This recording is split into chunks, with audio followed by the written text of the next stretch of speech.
الحمد لله وكفى وسلام على عباده الذين اصطفى. ترحم صلاة و سلام رسته په مسلمان حاکم د رعیت او ولس حقونه د اسلامی قانون په برابر د مملکت په امیر او خلیفه د ولسونو او د استوګنو ځینې حقوق دي او هغه دا چې د خاریانو د ځان مال او ناموس ساتنه، رعیت ته د ژوند د ضرورتو برابرول، خلکو ته د شریعت په چوکاټ کې د ملکیت حق ورکول، د معذورو او کمزورو خلکو کفالت، همپالنه او ساتنه، د شریعت په چوکاټ کې د جلسو او غونډو د جوړولو حق،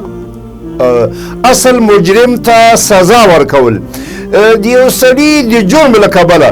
بل ته سزا نه ورکول او یوازې د شک او شبهې له کبله د پریکړو نه صادرول، ولیا او عام تعلیم، د عامه رفاه، د بنیادي سهولتونو برابرول، خلکو ته د استوګنې ازادي ورکول او رعیت ته د صحت لپاره د طبي سهولتونو برابرول، د صفایي او ستروالي معقول بندوبست کول، د فرسناسو او دینداره مامورینو ټاکنه، د منصفانه او عادلانه اسلامی معیشت او اقتصاد نفاذ، د طبقاتي نظام پای ته رسول، هلته چې مول مړښت ته چوي او غریب لولګي مري، د ملي او قومي اتحاد شیرازهبندي، په قوم پرستی او په همدې توګه په مذهبي تعصب د بوتلان کرښه ویستل،